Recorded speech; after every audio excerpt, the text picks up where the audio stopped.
All, thank you all so much for the invitation to share this moment with you. You know, it's Thanksgiving in the US, and I have come to learn how to be thankful.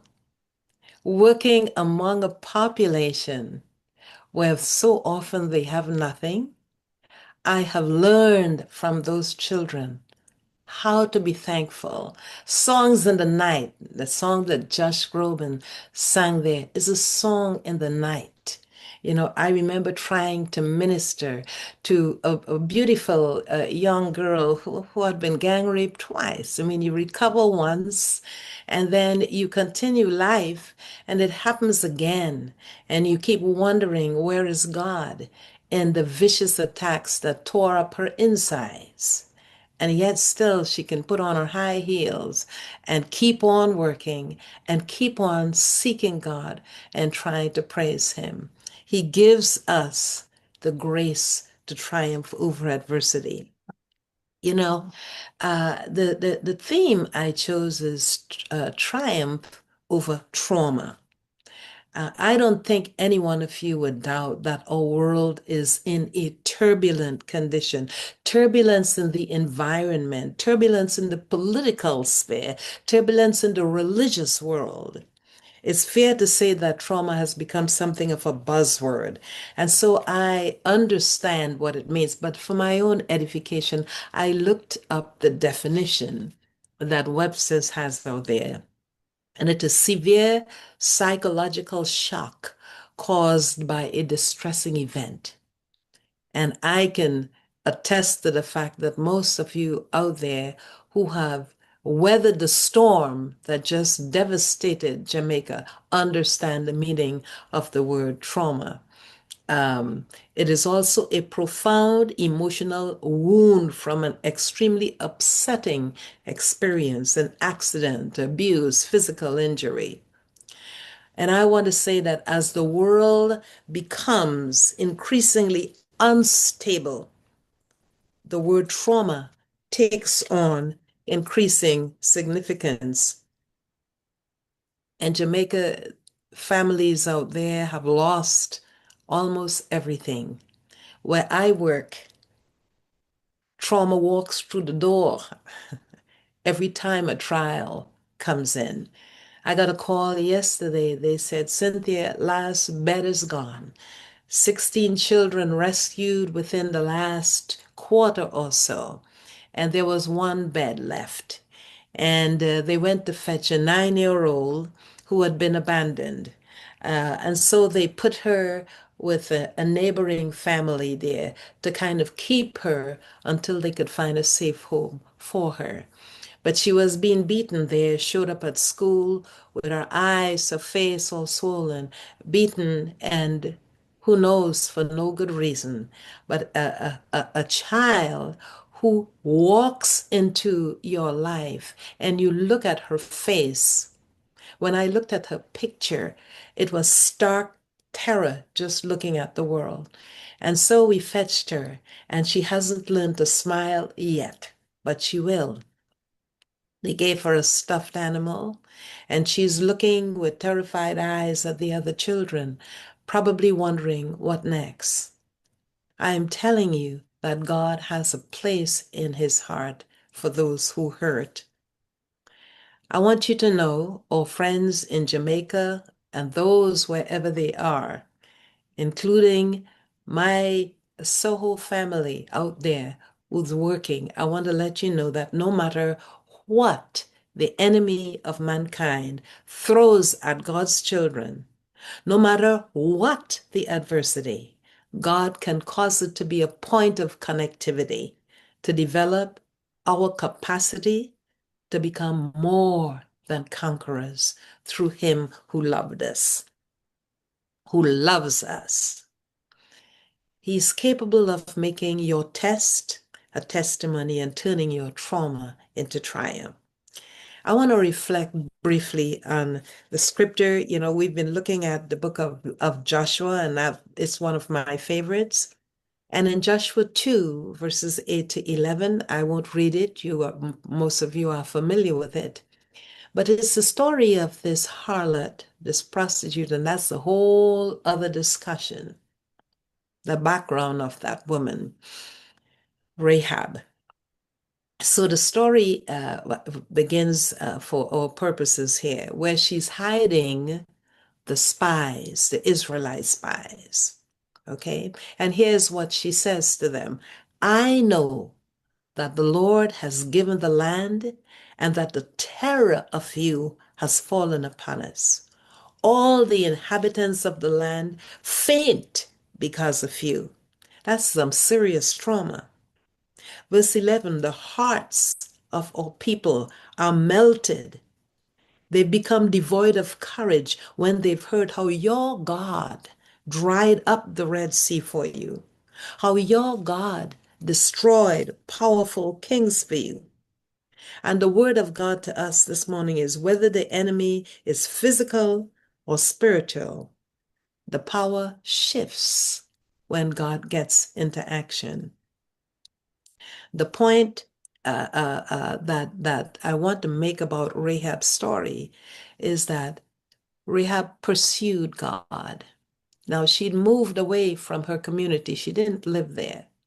And there is a whole study on the religious rights there. And prostitution is not as we see it here. uh, Prostitutes were paid. Say, they chose the brightest and the best without any uh, anything to deface their beauty. The brightest and the best. They were paid to be sexually active as part of the service because it will stimulate their God to make them more fertile. The point I'm making here is Rahab pursued God. She wanted a God on whom she could depend. Now, the enemy reflects, get this, on the power of God, and he is traumatized. The hosts of Satan, they are traumatized. The Bible says they tremble. Yes, they can do a lot of evil, but the enemy trembles when they reflect on the power of your God. And you, as God's child, need constantly to reflect and remember who your God is. You've got to remember what He has done, what He will do, because that will fertilize your faith and move you from trauma to triumph. Satan knows and he trembles. So, yes, storms may devastate, and horrible things might affect your life as it does the lives of the children. But God has the power to use that test to become a testimony. In the work that we do as Soho, we see very, very clearly the effects of the venom of the enemy. But when we apply the anti-venom of an unshakable faith, the hearts of the satanic forces melt. He is severely traumatized. I remember on one occasion working in Eswatini, which for those of you who are not familiar, it's in Southern Africa. I left links, I sent links to Jean so that she can share with you. But I remember once having a meeting, I won't call it a confrontation, but a meeting with a leader who had rented the facility built for the children. Um, a friend of his had done that, of course, in the US, and the person who did this was in country, but rented it to a religious organization that's very, very influential. But they merge Christianity and spiritualism. And so they had rented a facility for a night vigil, in essence, a seance. You pray with the children by day and there's a seance at night. And so I was on my way to take the keys back from that woman. And this leader, knowing that he was friendly with this person, and was concerned about the reaction if I took the keys back from her, in essence, saying, "You do not serve our children anymore." I mean, and this is a Christian, nesty Christian, if you will, met me and he said, "Do not take the keys back. Do not take the keys back because if you do, I will not guarantee your safety. And nothing that you do will come to a good end." You know, Satan can shake the stick at you anytime he wants to. But as I shared in a recent interview, that guy got defrocked. And I don't know what he's doing now, but God's work triumphs. And the intimidation that was meant for me probably is on his side. Because when you are God's child, yes, you may go through the fire. Yes, you may go through the storm, but he braves it with you. And never forget, this is our proving ground. This is our school for a better life. I want to share a bit, just a little more of a reflection on Rahab before I share with you my journey in Eswatini. There's some points here. As I said before, she was looking for a God who was more powerful than the ones that she worshipped, the ones who had to be stimulated by pain and impressed by perversion. She wanted something more. She was an educated woman. She wanted escape not only from for the saving of her life, but for the reclamation of her soul. You know, we believe in God and we serve God, but in these days, my friends, in the messed up, traumatized world in which we live, you need more than a passing knowledge. You need a God that can see you through the hurricanes and see you through the adversity and see you through triumphantly. You can point a finger in Satan's nose and say, as he did with Job, "You tried to destroy me, but God reclaimed me." You know, the story of Rahab has such a beautiful ending. The prince of Israel, who was one of the spies, even though she lived outside the camp of Israel for a while.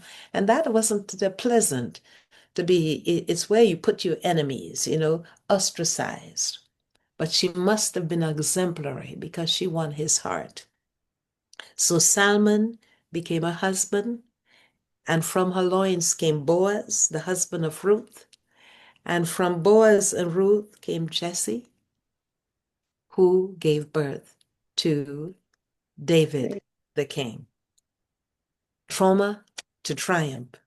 It's not only for Rahab, it's not only for that generation, it is particularly for today. In Eswatini, where I work, I have to let you know that it was not my choice, it was God's calling. I simply had a speaking engagement out there at the height of the AIDS pandemic, where 1,000 children I had raised money to feed. They were looking and with laughter that never reached their eyes, with no future. And God said to me, "Cynthia, these are the least of these." And so I became a poor person then because I've worked without a salary, got out of my beautiful corporate office and the job that I had managing an HR firm, and came to work among these children. But I want to tell you, that has taught me so much about life. Let me tell you a little bit about Eswatini first. It was formerly known as Swaziland. It is part of South Africa, but because it's the last remaining absolute monarchy, it is not considered South Africa, part of South Africa. It's a kingdom within South Africa. Its border is Mozambique. It's a patriarchal society. Girls, women, when they're about to be married, it's like, many parts of Africa. You got to pay la bola. The man's got to pay the bride price. And what that does, if you've got a nice looking young daughter, she could be 14, 15, and the right person comes with the right sum, that kid gets married. They're trying to avoid the child marriage, but Labola sometimes speaks louder than reason. It's a polygamous society. So the king has, I think it's 15 queens, but that in itself creates problems for women. During the height of the pandemic, it had the highest HIV prevalence in the world and still is one of, I think it's 26%. So it's more than a quarter of the population is HIV positive. And it is, in a way, easy to understand that because culture plays a role. For example, if a woman is part of a family, she's one of the wives, let's say, and she suspects that her husband might have picked up something, she cannot ask him to wear protection because it would be an insult. And so things happen because of circumstances that sometimes are unavoidable for these people. It is a very young population with about a third under the age of 15, and that is because the HIV pandemic took out so many of the childbearing moms, if you will. Over 50% of the population is under the age of 25. It's a population that is hungry for change. And when they begin to learn about Christ, I want to tell you, they're not passive. When they sing with their bodies, they sing with their mouths, they sing with their hearts. They, like Rahab, they're looking for God who is concrete. They're looking for a real experience, not a superficial one. They're not just trying to learn about religion. They're trying to discover God. 63% live below the poverty line. And what happens is that there's a lot of gender-based abuse, okay? A lot of it happens in the homestead. So for many of these girls, home is not a safe place. And why is that? Let's say it's a granny and she has 6, 7, 8, 9, 10 children, some of them 13 children that you're taking care of.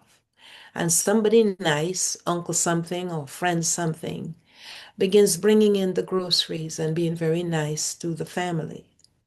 Now, if he takes one of the girls out behind the shed, you know, it's a transactional thing.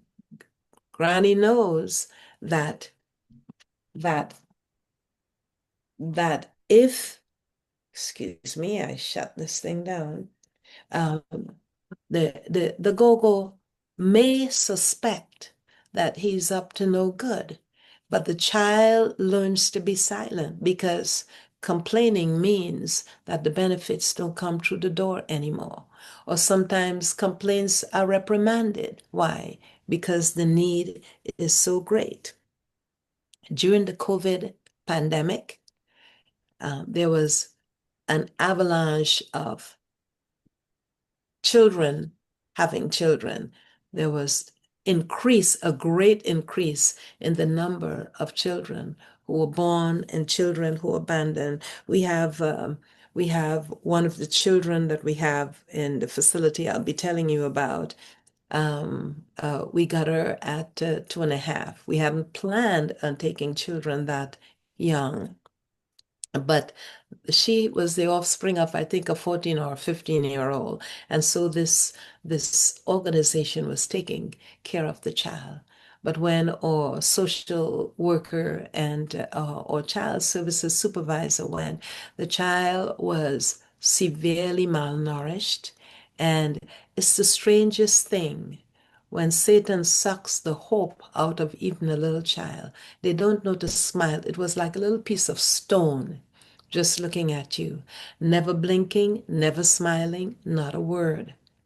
Her, her name is Destiny. I'll mention her name. Her name is Destiny. And you just watch the transformation of that little child. Watch the transformation of that little child. And everybody got to know that she took care of herself by eating whatever there was, crawling or whatever. She would just, and she learned to defend herself. You take her toy, she'll bite you, you know. But it little edge of humor there is children who never had the love of a parent that we have become responsible for. Let me tell you what Soho does. Okay. When we started our ministry, we were simply taking volunteer groups. And that's for those of you who love volunteering for mission trips. This is an open door. We would take volunteer groups there. We do medical clinics. We would do vacation Bible school. We would do whatever to serve these children. And then God moved it to where now we have a preschool.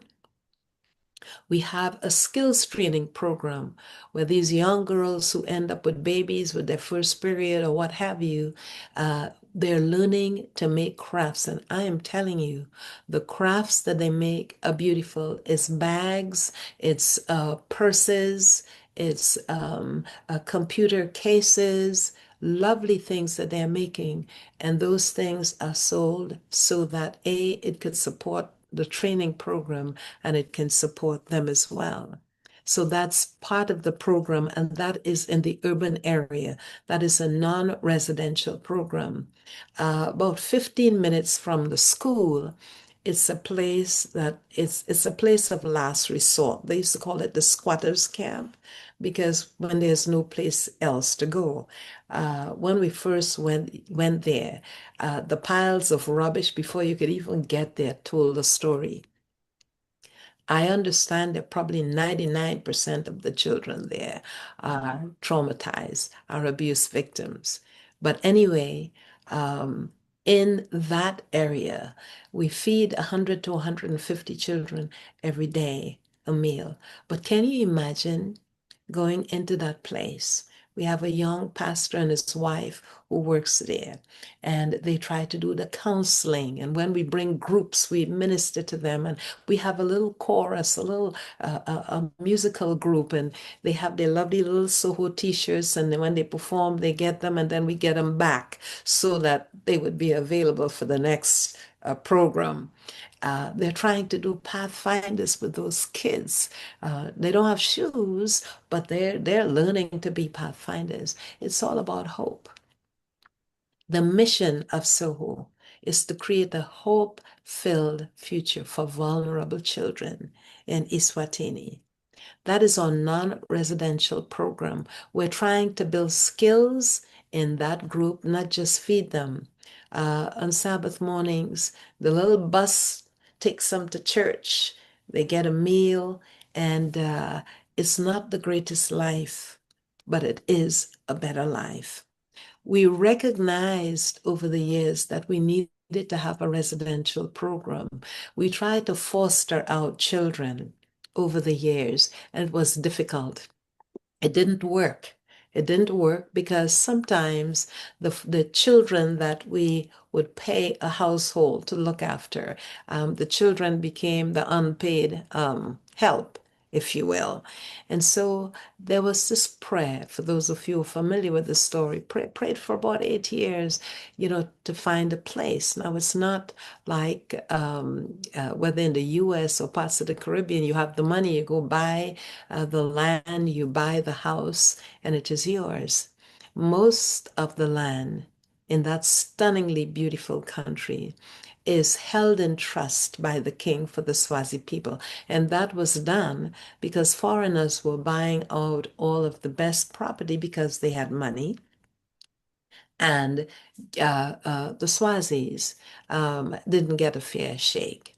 So to today, the large farms are owned by European emigres. They come from France, from England, from Sweden and Germany, and they own the large farms. They go down in their families. They build chalets, lodges. Some of them put hotels there, and it is not.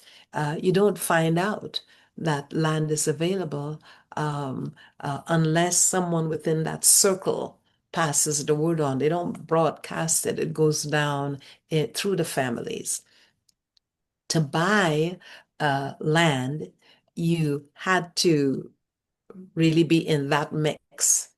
The other land is the nation land. You don't pay for it the way you do in the regular way.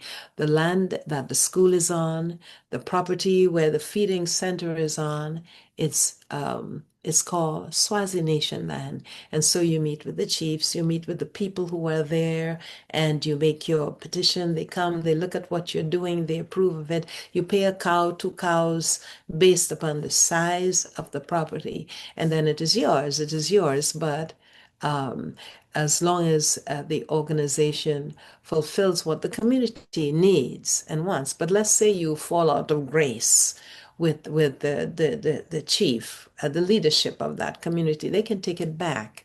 And so what we were praying for is title deed land, land that we can buy legally and therefore round up investment to build.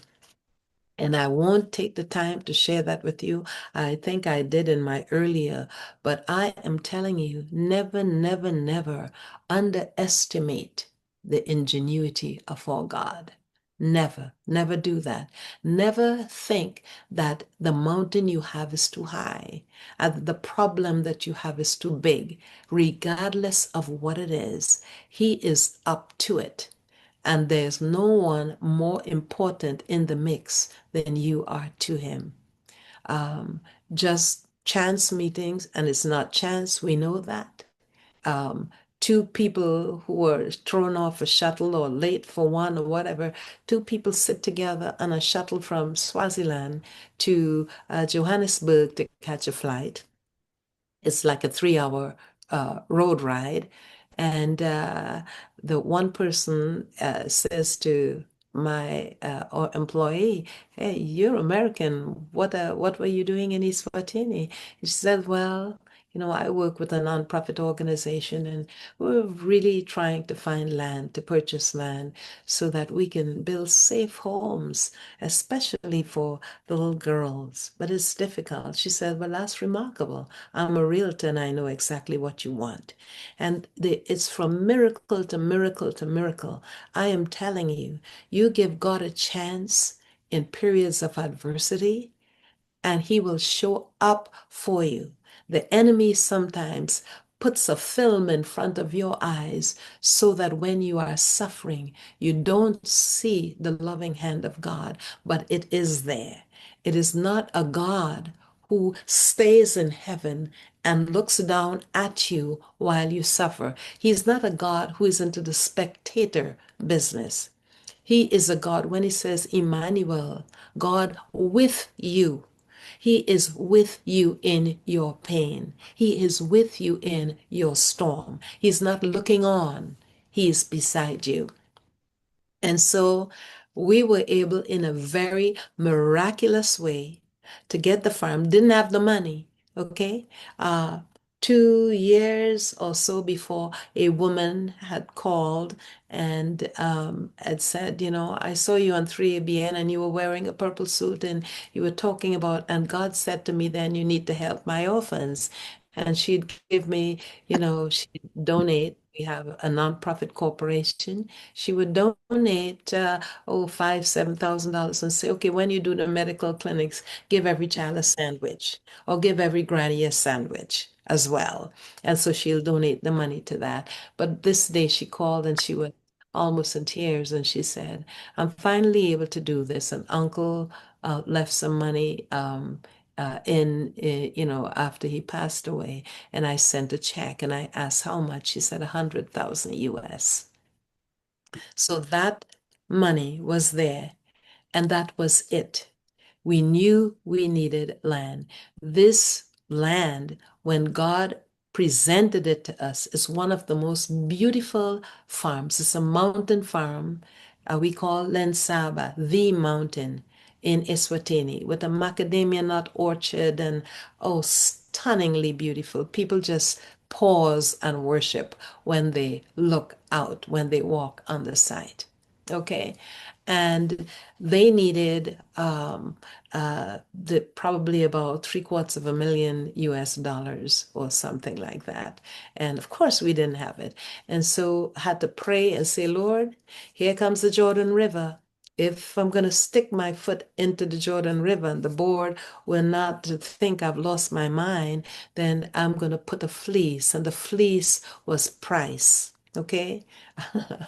They wanted, I think the property was worth 7.5 million rand, and the rand is like 17 to the US dollar. Okay. And I offered 5. Now you don't you don't offer 2 million less and expect to get a civil answer. But, they came back with 5.5. And I said, okay, Lord, this my fleece, you've accepted it. By faith, we will put our feet in the Jordan River and trust you. Now, keep in mind, if God didn't come through, we could lose everything. You know how it is when you're buying property. Okay? If God didn't come through, we could lose everything. But I'm telling you, in this walk with God, even as Rahab had to take a risk because her life could have been compromised, in this world where we live, where the forces of good and evil are there, and where we are the price that both sides are going after, I want you to know that the stretch of faith is a stretch. There's no need for faith if you have no adversity.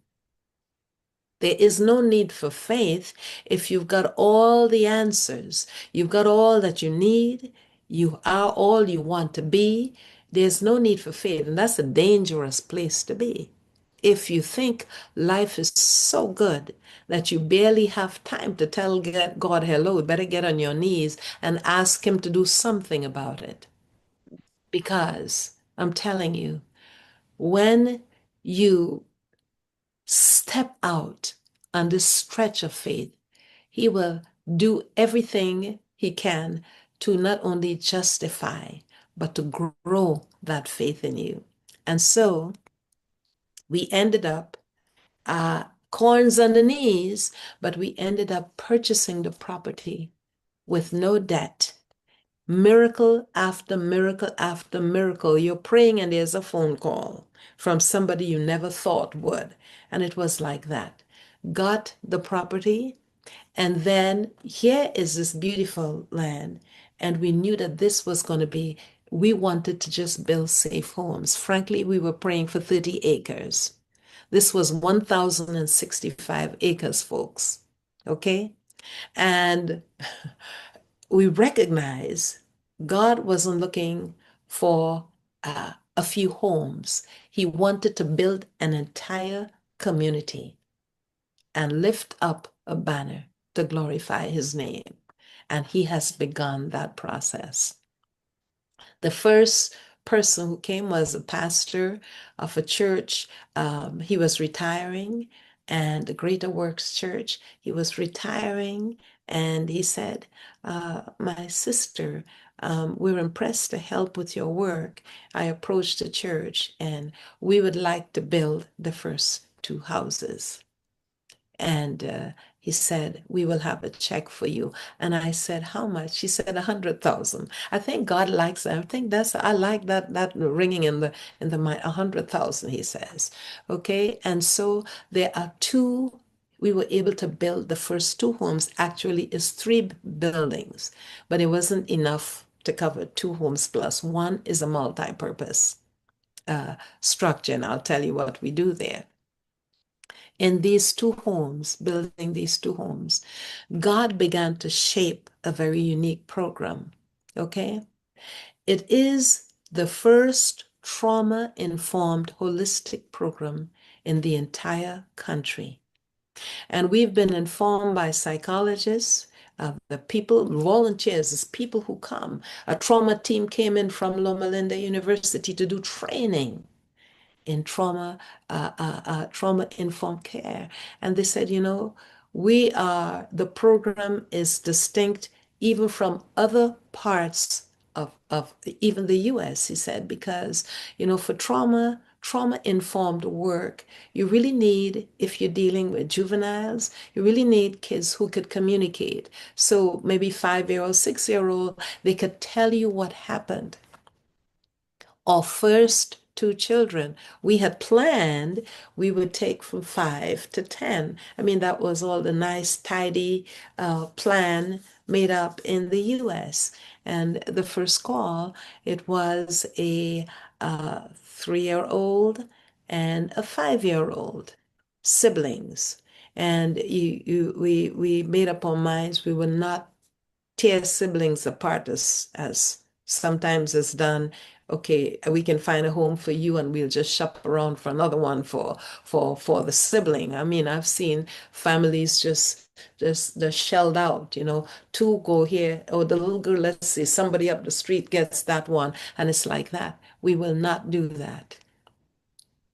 And of the little girls, they said that the 3-year-old had not been sexually abused, but just the 5-year-old. It is not just it's one thing to read about the experiences that children have. It's another thing totally to have these little ones who sit on your lap and come and know that the 5-year-old from the age of 3 um, turns out in therapy, mom used to be taped up foot and mouth and tied up while the child was violated on the floor, and she doesn't know blood, she'll call it ink. This child, okay, at 5, she didn't know anything but that she was to be used at 5, okay? And even though I believe there was pain in all that, it may be that she got treats or whatever. So this child now has to be taught. You don't go and say, "Do you want to play?" She doesn't mean play with toys. She doesn't know anything else. You have to train a child to become a child, if you understand what I'm saying. Kids, those of us who have children. The child loses the best pair of shoes or the newest pair of tennis shoes, and that child is traumatized, is crying, "I put it here, I put this there, and now I can't find it, or it's my best toy, and I can't find it, and I'm so upset." And you try to tranquilize that child, and you call it trauma, okay? That's not the meaning of the word within the context that I'm talking about. Okay. The little 3-year-old of the two, they said she wasn't violated, but guess what we are doing? Our therapist, a university in Florida, helped Nova, Southeastern University, helped set up a, a play therapy station in a container that Andrews University created a clinic out of. And what you're picking up is all that is happening is God is touching hearts here and there and everywhere and putting it together. And in the play therapy program, then the therapist can get on the ground with the child in the sandbox and the characters and learn. No, no, no, it wasn't just the 5-year-old, because the 5-year-old was able very explicitly to share what was done with the 3-year-old, and the 3-year-old with the little toys could demonstrate. And so these children are able to tell their stories in their own childish way. You talk about a rescue, a refuge. We had um, uh, twins. They came to us as a result of a police raid. And I was told, "Cynthia, you said that you weren't gonna take children with disabilities. You weren't gonna um, take children with disabilities that we're not equipped to handle because the children were the did you know that somebody taught you to smile as a baby? I thought babies just automatically smile. These children didn't know how to smile. They were just stoic soldiers. They just look at you. They just look, not blinking, no smile, and not a word. They were dumb for all intents and purposes. They didn't speak to anybody under any circumstances. So, for all intents and purposes, they were not able to speak. We got those twins. And I will tell you, us within a 6 month, 5 month period there, they're not as vocal as the other children. It used to be if children played too rough, you could see the trauma they would seize in terror because of all the violence they were exposed to. Now the little one is singing, wanting to sing lead in the praise chorus. And at first, in learning to smile, it looked like a grimace. It looked like she was crying. It wasn't. She was smiling. Now her smiles are more normal. I never knew children had to be taught to smile. Okay, now these children are communicating. Tests show that there was nothing organic wrong with them. Trauma had taken it away. So, what we do, that's just some of the 16 kids that we that have filled two houses. And what we're trying to do now is um, raise funds so we can build a house for 12 girls who are desperately in need of it. What has happened is that we've learned that with the children, behavior issues, you're not able, as you would go swat a child because the child does this wrong, or put them in a corner, close the door. You can't do things like that. You cannot do things like that. The training is there. We hired mums and aunties, and everybody on this trauma-informed environment. Everyone has to be trained. They are put through training so that you ask the child, not why did you do this, but what happened. If a child does something that's not right, the child is biting, that might have been the survival mechanism for that little one. You find out, what happened. You learn there are different ways that they're being coached to parent these children. And for the older ones or oldest, is we got her at 15 because she was mothering 8 children and taking care of 8 children, one towel between the whole 8 of them. So when um, uh, we got her because all the others had been divided up, and the two, a 5 and 7 year old that she was taking care of, she didn't even expect to be taken. There was absolutely no way we would leave this child who never knew to be a child. And so she is 15. She just turned 16, never had a celebration in her life. And so she was able to experience being valued. It's amazing to see what is done in a life when they are able to be helped appropriately. So, everyone, just so that you know, everyone on that farm, all the workers, they have to have police checks. We have 24-hour security. Some of our kids are witnesses. You know what I'm saying?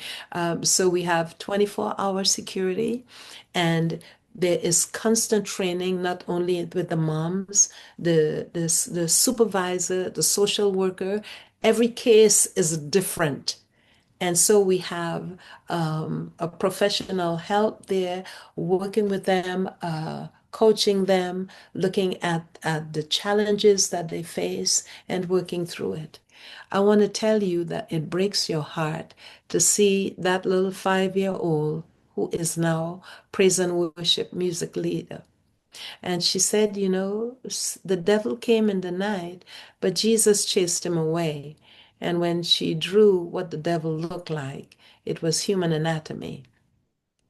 Jesus chased him away.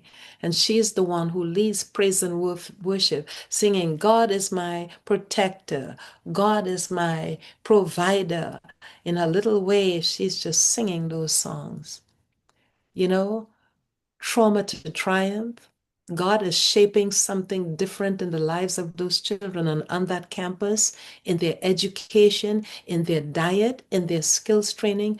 We are watching children, I hate to use the term evolve, we are watching them change under our very eyes. 6 months, you don't recognize the same kid.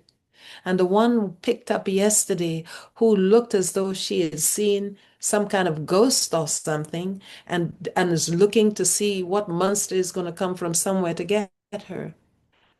You can be assured that given time, that child also will begin to experience joy. Right now,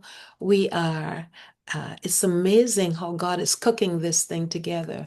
The retired orchestra director from Andrews University says, I would like to help.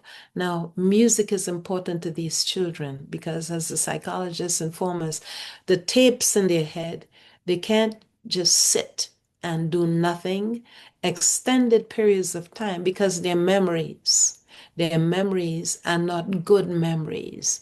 And so they have to have new skills. They have to have your music ministers to them. Those kids, they sing with their whole bodies. It's very important to them. Music and physical activity. We don't have a playground, but we a proper playground. But physical activity is also important.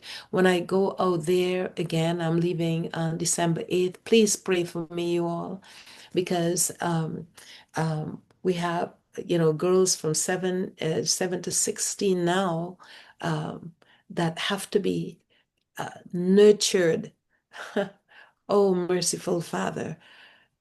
Adult health complaints that no child should have to deal with. You're not even a teenager and you're dealing with it. Okay? And so going to beef up the staff, going to encourage, going to coach, going to support.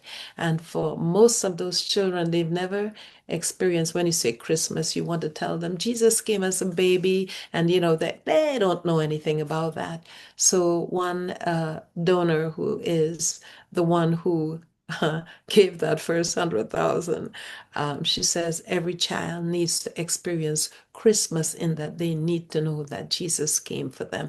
And so she got toys for everybody and stuff for everybody. And for all the children in the squatter camp, a little baggie that, they need to be able to understand that Jesus came to bring them gifts. It is amazing. God is touching hearts. Folks, I want to tell you this. Changing trauma to triumph. The first is that connection, the connection with the God who can do. That's the first thing. You can have all the psychologists and all the sociologists. Hey, that's not enough. Okay. That is number one. Number two is acknowledging what he can do and trusting him to do it on our end, be the faith partners that facilitate that so that they can learn that there's a God that makes the enemy tremble. Know, those of you who are coping with the effects of the storm, there is a God who can make the enemy tremble and who can turn your trauma into triumph. I gave Jean some links for you. There are amazing ways that one can engage. Mission trips. We need experts on different things. You know your background, you know what you can do.